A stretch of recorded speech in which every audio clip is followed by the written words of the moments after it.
سلطان صلاح الدین ایوبی کون تھا اور اس نے بیت المقدس کو کیسے فتح کیا؟ فاتح اور بہادر حکمران سلطان صلاح الدین ایوبی مصر اور شام کا حکمران تھا۔ وہ اپنی بہادری کے لیے آج بھی جانا جاتا ہے۔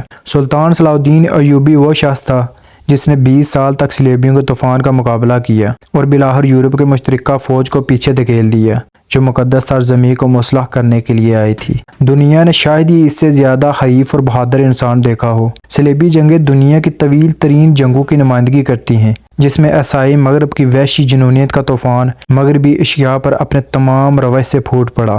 200 صلیبی حکمران اخلاق اور کردار سے ایسے عاری تھے کہ مسلمانوں کے قافلوں کو لوٹ لیا کرتے تھے۔ یہ کام ان کی فوج کیا کرتی تھی۔ جن دنوں حاجیوں کے قافلے حجاز کو جاتے اور واپس آتے تھے ان دنوں عیسائی فوج کے دستے راستوں میں گھات لگایا کرتے تھے۔ یوں تو ہر صلیبی حکمران اسلام کا دشمن تھا، لیکن رینالڈ اسلام کی اور رسول کریم صلی اللہ تعالی علیہ وآلہ وسلم کی توہین کرتا تھا۔ ایک دفعہ اس نے مسلمانوں کے قافلے پر حملہ کیا اور مسلمانوں کو سامنے کھڑا کر کے نعوذ باللہ رسول کریم صلی اللہ تعالی علیہ وآلہ وسلم پر دشنام درازی کی اور کہا بلاؤ اپنے رب کعبہ کو تمہاری مدد کرے، پڑھو اپنے رسول کا کلمہ کہ تم آزاد ہو جاؤ۔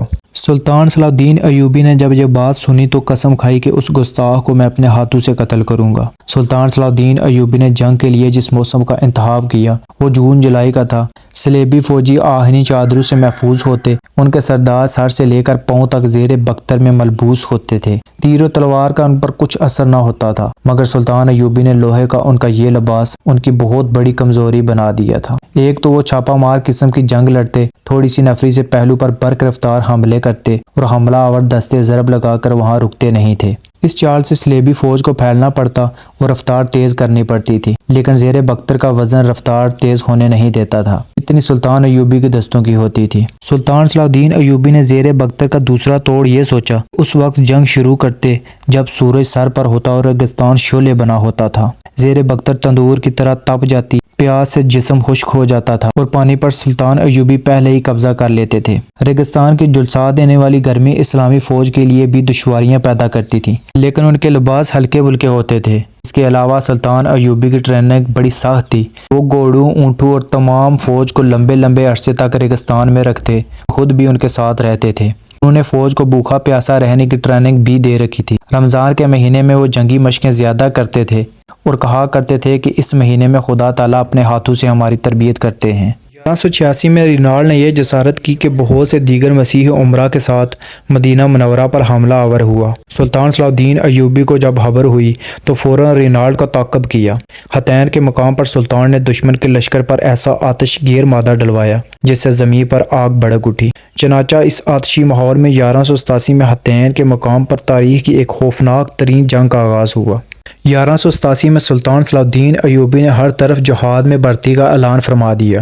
پھر آپ لشکر لے کر تبریہ کی طرف بڑھے اور اسے فتح کر لیا۔ یہ صورتحال دیکھ کر صلیبیوں نے بھی لڑائی کی تیاری شروع کر دی اور ہر طرف سے صلیبی ان کے لشکر میں شامل ہونے لگے۔ سلطان کے لشکر میں 12,000 گھڑ سوار شامل تھے اور پیادل اس کے علاوہ تھے۔ صلیبیوں کی تعداد 80,000 کے لگ بھگ تھی۔ کئی دنوں دونوں لشکر آمنے سامنے رہے۔ بالآخر جبل حتین لڑائی کا مرکز بنا۔ اس دن 30,000 سے زیادہ صلیبی ہلاک ہوئے اور اتنے ہی پکڑے گئے، جن میں بڑے بڑے سردار ان کا مشہور بادشاہ یروشلم گائی اور رینالڈ چٹلون بھی شامل تھا جس نے حضور پاک صلی اللہ تعالی علیہ وآلہ وسلم کی شان میں گستاخی کی تھی۔ عماد الکاتب کا کہنا ہے اس دن جنگ میں اتنے صلیبی قتل اور گرفتار ہوئے کہ مقتولین کو دیکھنے سے اندازہ ہوتا تھا کہ پوری کی پوری فوج قتل ہو گئی ہے، جبکہ قیدیوں کے ڈھیر دیکھ کے لگتا تھا کہ پوری کی پوری فوج گرفتار کر لی گئی ہے۔ سلطان صلاح الدین ایوبی نے اپنے زور بازو پر قبلہ اول بیت المقدس کو صلیبیوں سے آزاد کروا لیا۔ فتح کے بعد جب تمام سردار سلطان صلاح الدین ایوبی کے سامنے ایک لائن میں کھڑے تھے، اس نے سب کو پانی دیا اور کہا ہم جس کو پانی دیتے ہیں اس کو امان دیتے ہیں۔ پھر جب رینالڈ کی باری آئی تو اس نے اپنی تلوار سے اس کے 2 ٹکڑے کر کے کہا تو نے میرے نبی کی شان میں گستاخی کی تھی۔ یہ تھے ہمارے بزرگ، اس دور کے بادشاہ اور شہنشاہ جو اتنی زیادہ ہمت رکھتے تھے۔